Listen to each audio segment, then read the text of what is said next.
You're listening to the Monocle Daily, first broadcast on the 23rd of April 2024 on Monocle Radio.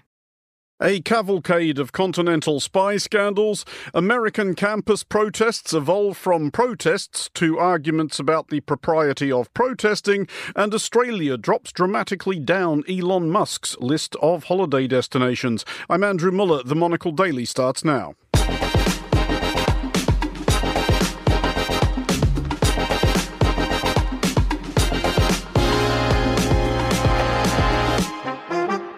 Hello and welcome to the Monocle Daily, coming to you from our studios here at Midori House in London. I'm Andrew Muller. My guests Mellissa, Fung and Nick Gowing will discuss the day's big stories. And in the latest of our reports from MIPIM, we'll ponder the future trajectory of the global property market. Stay tuned, all that and more coming up right here on the Monocle Daily.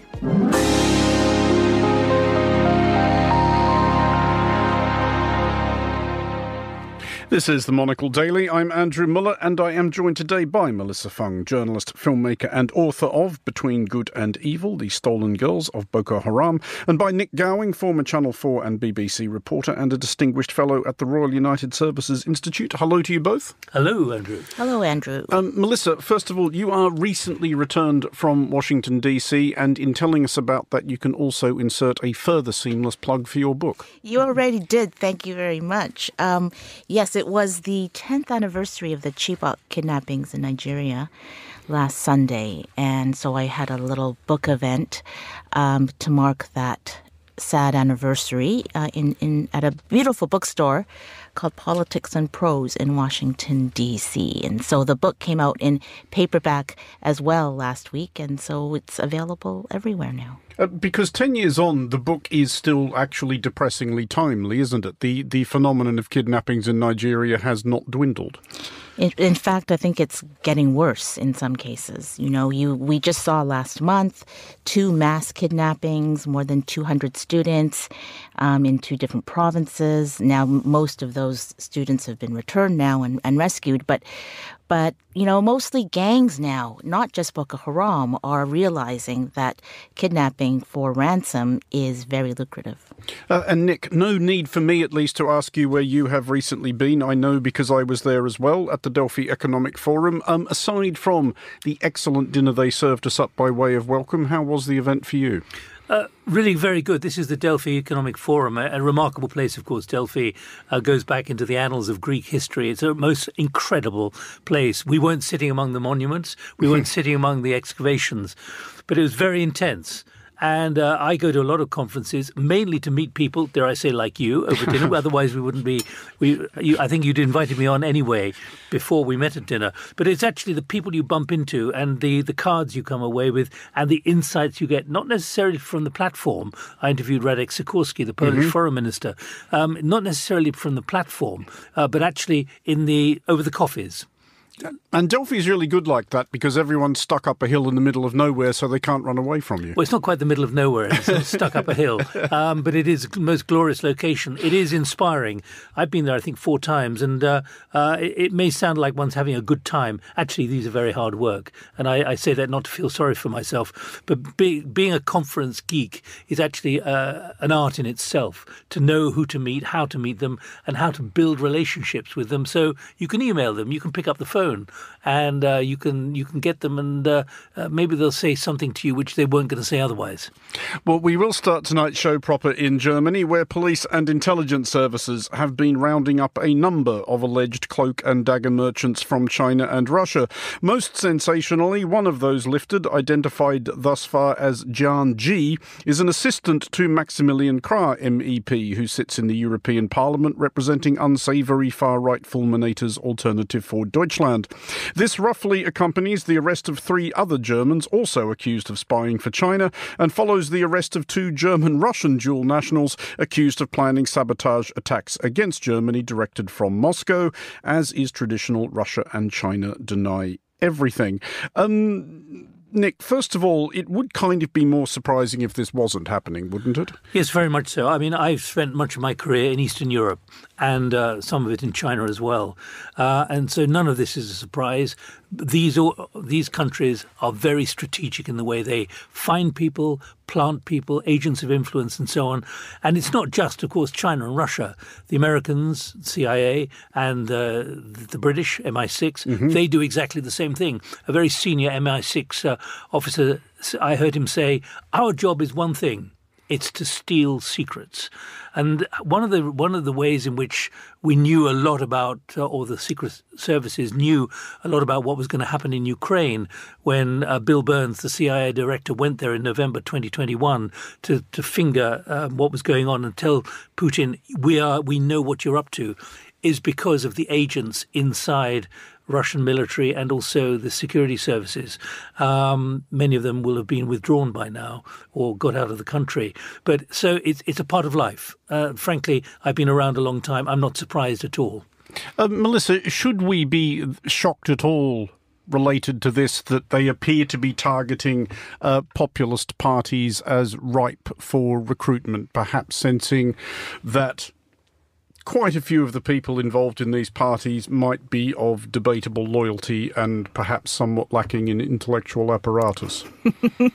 That's a diplomatic way of putting it. But I don't think they are just targeting these people to sort of the populist right, so to speak, because, in Canada, there are lots of allegations that this kind of interference is happening within the Liberal Party, that they have somehow infiltrated the governing party and interfered in the last 2 elections. There's a inquiry going on in Ottawa right now about this very topic, and, all sorts of allegations, a busload full of Chinese high school students coerced into voting for a Liberal candidate, right? There was a talk of opaque sort of injection of thousands of dollars towards a campaign. All these allegations are now being aired at this inquiry, this commission in Ottawa. And, it's just really not surprising if you're familiar with the work of the United Front Work Department, which is an arm of the CCP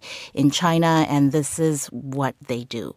They have we've talked about police stations, or so-called police stations, that they have maybe over 100 of them all around the world, keeping tabs on the diaspora in other countries and making sure that they are, towing the party line, so to speak. So, as Nick said, none of this should be surprising to us. Nick, you mentioned that the MI6 officer saying that the job of his organisation was to steal secrets. His words, I have to say. But is that necessarily all that's going on here? Is it not also the case that, and it probably has always been the case, but when we think about China and Russia and their activities in the democratic West in recent years, it's also to stir up trouble and cause chaos and confusion, isn't it? It's really to influence. And it's not just about undercover stuff. Look at what Russia Today, RT, is doing very successfully, I have to say. Look at what they're doing with... This has been going on with the KGB and the FSB for decades, and that's been part of their spycraft. But what they're doing is they're extending it now. They will have planted, they will have recruited vast numbers of people who they will then activate. And it's not just about old people who are disaffected and maybe broken marriages and want a bit of cash.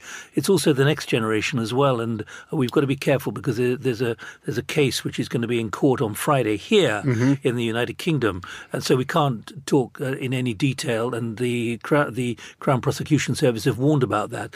But there are people in the early 20s who are fingered and go to universities, and they are picked up and they are worked on, just as the security services here will go to the main universities and see who might be a good agent in future.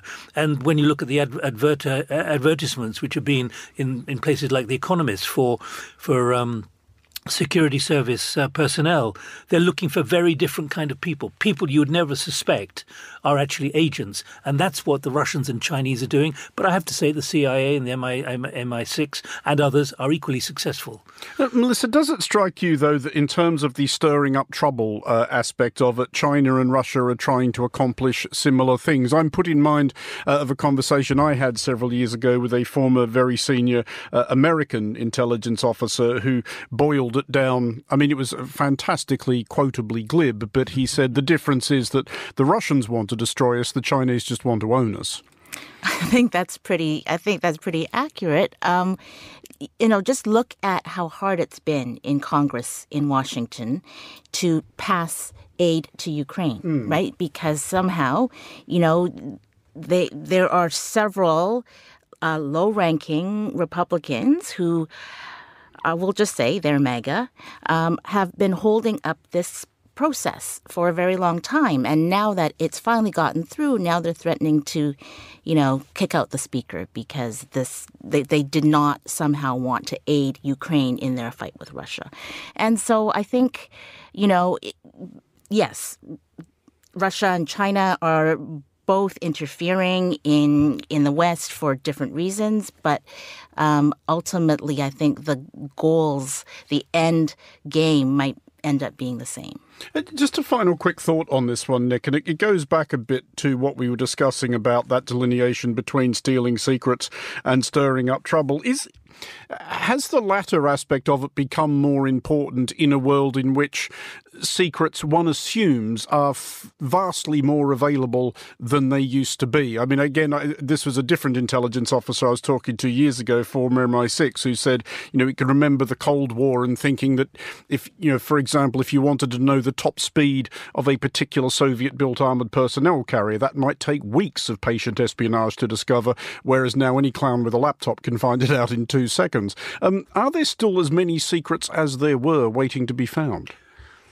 It depends how you define a secret, of course, but it's also about understanding intent and what the intention is of people to doing their jobs and what kind of analysis is being fostered by those in positions of power and responsibility, and finding out what is being thought about in major companies and every government. I mean, China has been supremely active as well in the 54 states of Africa, trying to manipulate. Russia is incredibly active now in Russia as it was in Syria and so on. So it's not just about Germany. It's not just about the UK. It's about everywhere. It's about having influence, and that means having influence and deciding and finding out what is going on. And you do that by talking to people or dropping or eavesdropping or building relationships with people, however you define that relationship. Well, let's move along to the United States, and the bar delineating the point at which anybody over the age of about 24 should care in the slightest what occurs on university campuses is a lofty one, but it has been at the very least neared by recent events at several American schools. Protests against Israel's war in Gaza and the United States' support of it have led to arrests at New York University and Yale, and the cancellation of in-person classes at Columbia. Well, we're joined now from New York City by the journalist Karina Choi. Karina, first of all, what are things like where you are currently? So we are now a week into the Columbia University-led pro-Palestinian encampment, and this has sparked a nationwide protest movement across college campuses, which has been largely peaceful, but has led to, more than 130 arrests in NYU in downtown Manhattan. And at Yale and New Haven, 50 students have been arrested. Many of them are now facing suspension. Columbia today also announced that it will give students the choice of attending classes in person or online until the end of term, which is less than a month's time. And overall, things have been, peaceful in terms of what the protesters are doing on campus. They're staging demonstrations. They're nonviolent. There have been reports of some instances of anti-Semitism, but from what I've seen, those have been sort of provoked by pro-Palestinian demonstrators who are not actually students who have come onto campus or outside of Columbia's gates with sort of their own agenda, which has also caused some students to fear for their safety. Karina, can you give us a sense of the scale of these things? How, in terms of the campus, how big a protest is it? Is this something that is involving a significant plurality of students? I would say so. And, I've seen some unofficial polling online which says that, in terms of the makeup of the students protesting, a lot of them, it's a huge mix. And surprisingly, or maybe unsurprisingly, at these college campuses, a lot of Jewish students are showing up. And and joining, pro-Palestinian demonstrators of all walks of life to sit in on campus. I would say the last time I went on campus, there were roughly, a couple hundred of students sitting in. As we, with the Jewish Passover holiday taking place this week, I've seen Jewish students lead a seder at Columbia's encampment with dozens of students of different backgrounds and faiths. Faculty members have also been involved in the movement as well. Yesterday at Columbia, they staged a walkout in support of students protesting peacefully. And just finally, Karina, as a Columbia alumni yourself, is this characteristic of the university? Does it have a grand tradition of protests of this scale, or is this something new? Columbia has had a long history of, championing free speech on campus. The university, promotes political debate and dissent.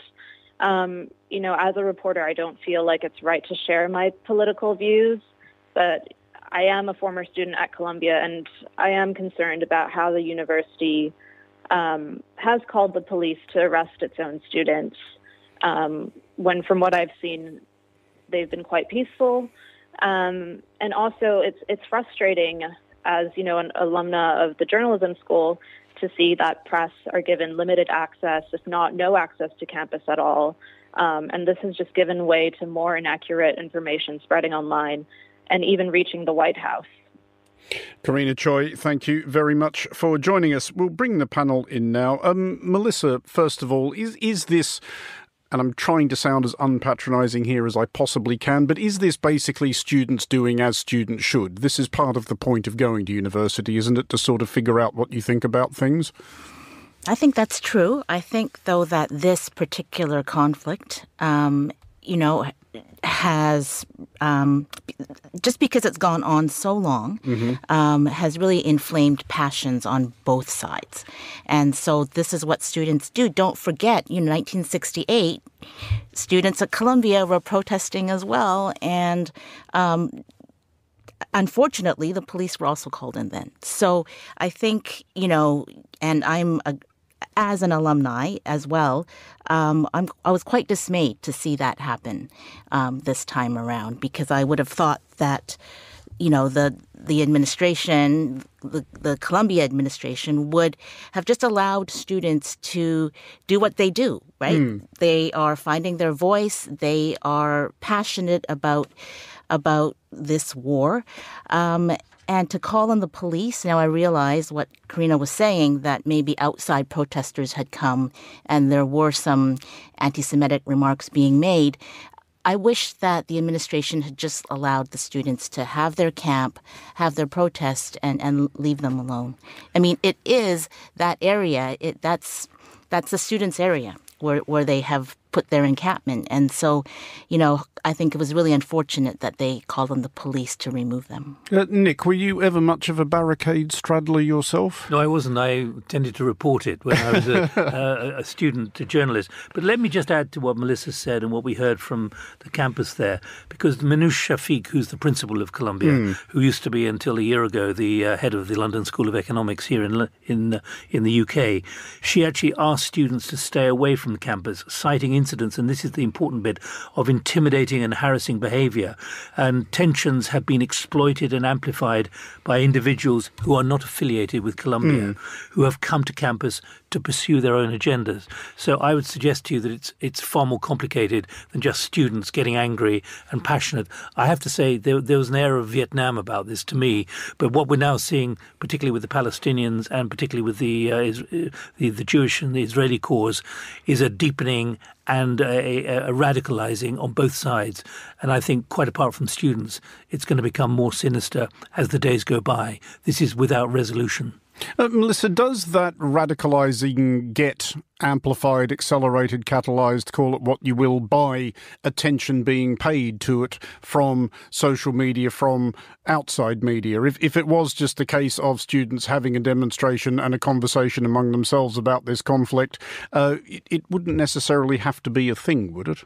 I think the fuel is added when, you have social media and students are filming the police coming and tearing down their tents, and they put that on social media. And we have to remember that, on a lot of social media, TikTok, there are snippets, right? And it could be very inflammatory if there is no context to it. And so I think that's been part of it. These students that I'm going to date myself by saying that age group, these young people, are very savvy. I think you're the youngest at this table by some distance, if that's any consolation. Oh, but, they are very savvy on social media in a way that, you and I are not. And so I think that doesn't help add fuel to the fire. Well, I'm glad you mentioned inflammatory and contextless social media, because to Australia, where Earth's richest and most annoying individual has gotten off fairly lightly by the standards of local prime ministerial knockabout. Those standards established by former PM Paul Keating, who addressed one opponent as a stupid, foul-mouthed grub who would be flat-out counting past 10. Those were the days. The current incumbent, Anthony Albanese, has described Elon Musk merely as an arrogant billionaire who thinks he's above the law, after a row over the refusal of Twitter, the social media platform nobody but Elon Musk calls X, to remove footage of last week's stabbing of an Assyrian priest in Sydney. An Australian court ordered all such videos to be removed, and Australia's online safety regulator is seeking to enforce the ban globally. Twitter has duly censored the content in Australia, but Musk's contention is that what Twitter broadcasts elsewhere is none of Australia's concern. Nick, it's an incredibly irritating question to have to ask, never mind consider, but does Elon Musk kind of have a point? Well, first of all, let me just say it's interesting listening to the rhetoric coming from the politicians and the political class in your country, and the kind of language that they've used, which I think is quite extraordinary.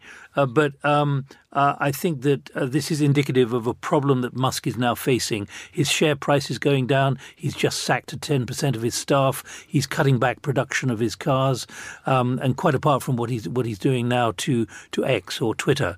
So he's now going from the person who's going to make people rich because of the share options they've got to actually someone who's going to be a big problem. And it's made me think all along with Musk for the last 4 or 5 years, despite the brilliance of his EVs, where's he getting the cash from? He spent $44 billion on Twitter. Where did that cash really come from? I mean, is he really a shell company who's just living on borrowed time and no money? Mellissa, if we consider this question from the other perspective, though, should more national governments be this rigorous about enforcing what social media platforms carry onto their territory? I don't know that they actually can, because anybody with a VPN can go on to Twitter and access that content that has been banned in Australia. If there's content that's been banned here, anybody with a VPN can access that. So I don't know that governments really are able to stop people from seeing things that they don't want to see on social media. I hate to say it, but maybe Musk has. I hate to give him a point, but, maybe he has one here. But to further this, Nick, and this is where I will give one of my own pet hobby horses a thrash. Twitter has taken this down in Australia. So has Meta, the parent company of Facebook et al. If they do remove this or indeed any other content, are they not implicitly acknowledging that we have editorial discretion?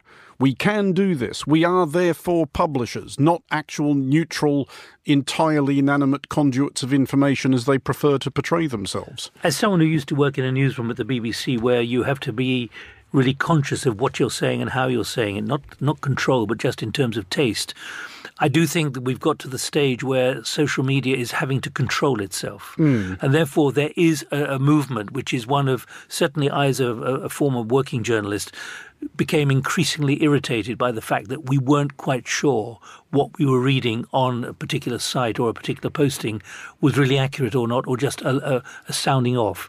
And I think we are getting to that stage where there's got to be some kind of validation of what is being written. Mellissa, what do you think on the similar question, just before we move on? Should they be held as responsible as any legacy masthead is for what appears under their brand? The comparison I would make is if someone writes a letter to the editor of a newspaper which contains a libel and the newspaper prints it, the newspaper can get done for publishing it. That it will get done. It will get done for publishing it. It has happened. Therefore, should the social media platforms be just as responsible for everything that appears on their platforms? I think they have to take more responsibility than they currently are, definitely. But I don't know if, they should have a similar responsibility to the legacy masthead publications, because they are not journalistic outlets.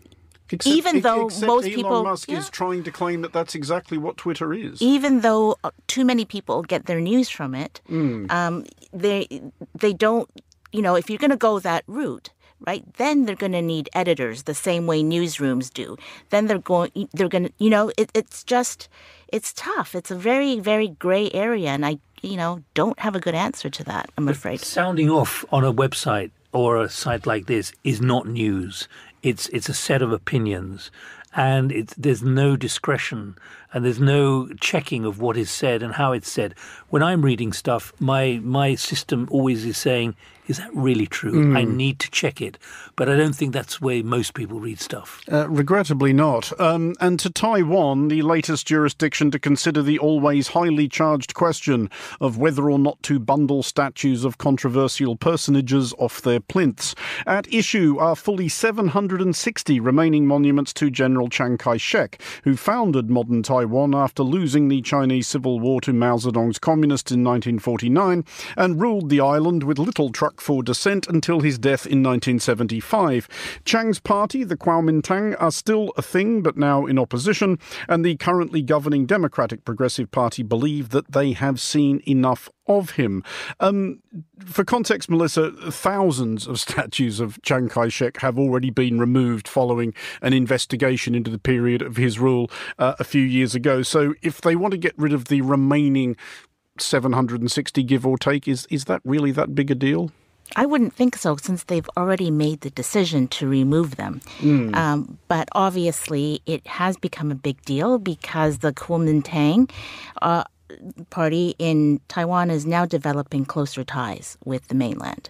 Right? Yeah, we saw the former leader go. Ironically, for context, the KMT, despite having fought a war with the People's Republic, are actually the closer of Taiwan's parties to them.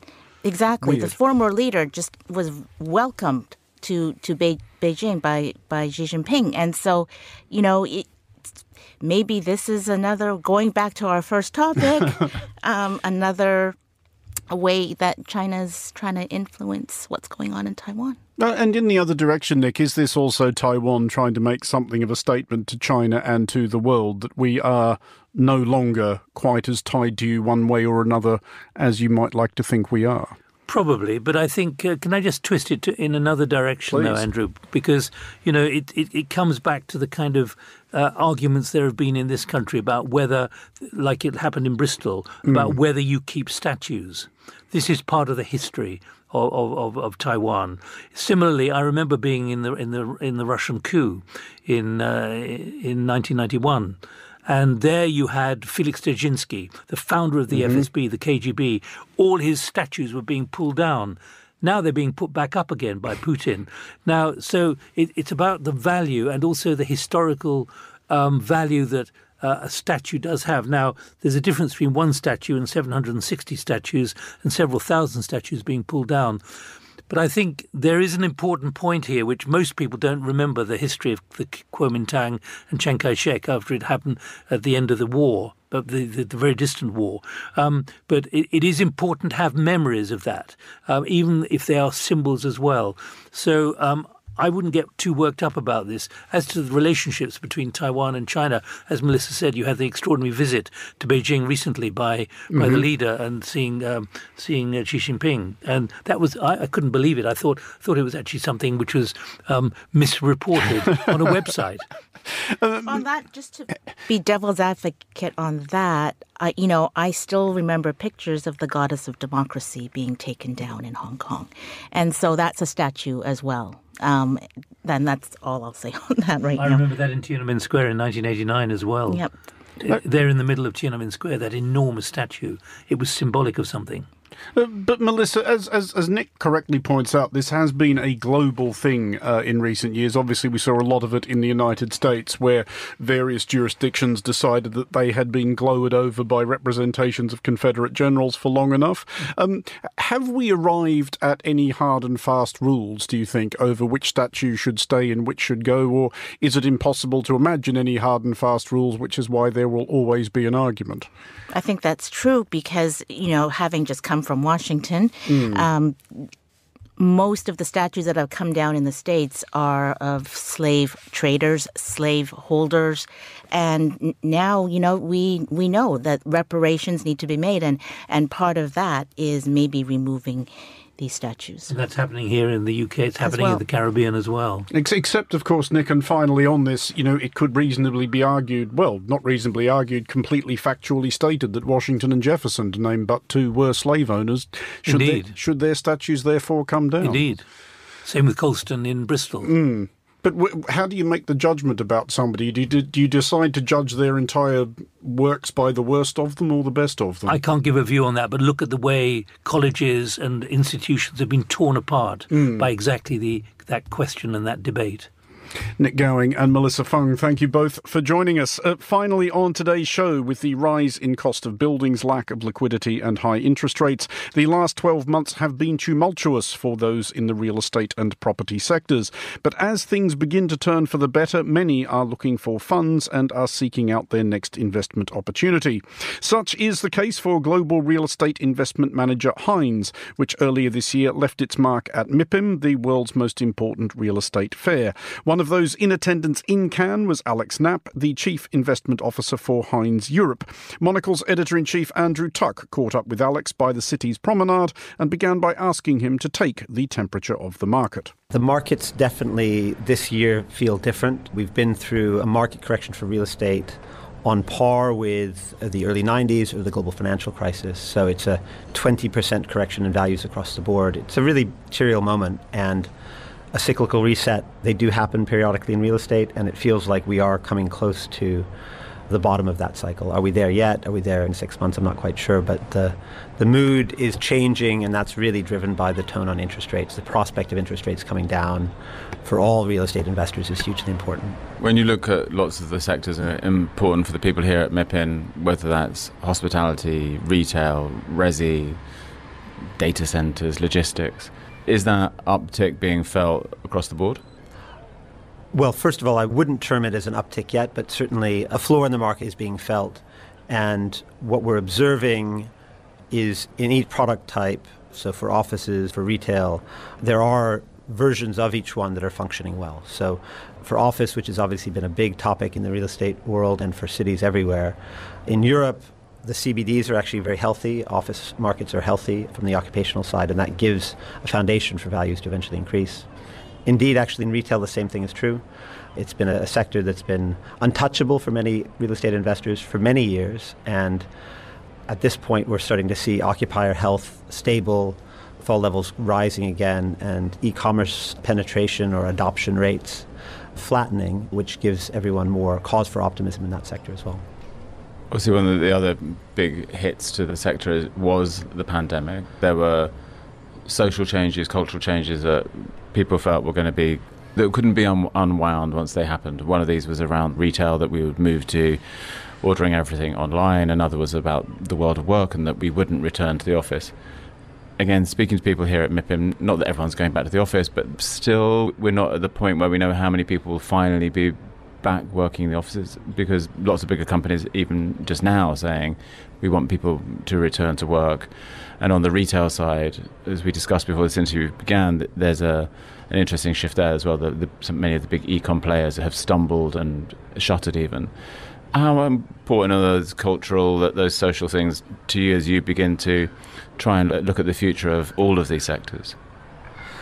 Well, I think, our philosophy has always been to be very close to building users. We have a very deep team in Europe. We're more than 900 people. We have 17 offices, so lots of cities, bigger ones, and even some smaller ones. So we're trying to feel the pulse in a really even way across Europe. And I think the observation is right that coming out of a major disruption with COVID and then the e-commerce story as well, it's taken a little time to figure out what the impacts ultimately will be, and we're not, certainly for office, we're not at the end of that yet.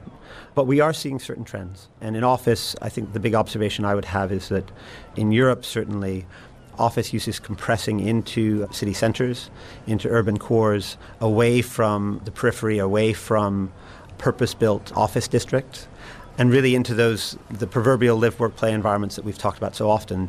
People actually are happy to work there, and building occupiers, office tenants, are willing to pay more rent to be in those locations rather than in more commodity offerings further out. And finally, as we look to the future, the topic I know that you're thinking about is data centers and building them, what they do to the demands on energy, and maybe nobody's got it figured out yet. Is that another topic that's important to you? Data centers are definitely going to be a growth area for everyone. Clearly, the emergence of AI in this very sudden and dramatic way has surprised even participants in the tech sector who are very, very close to it. The rapidity and the strength of that adoption, how it's on everybody's tongue at the moment, is really extraordinary. And there will be a real estate implication for that, no question. Data centers is the obvious byproduct of increased computing. Where those data centers go, how much power they use, the ecological considerations for high power demand industries, let's say, in an environment where we're trying to produce energy in green ways is absolutely something we'll be talking about more and more over the coming period. That was Alex Knapp, the Chief Investment Officer for Hines Europe, in conversation with Monocle's Editor-in-Chief, Andrew Tuck. That's all for this edition of the Monocle Daily. Thanks to our panellists today, Mellissa, Fung and Nick Gowing, also to Karina Choi. Today's show was produced by Christy O'Grady and researched by Gunnar Grunlid. Our sound engineers were Tamsin Howard and Flynn Simons. I'm Andrew Muller here in London. The Daily returns at the same time tomorrow. Thanks for listening.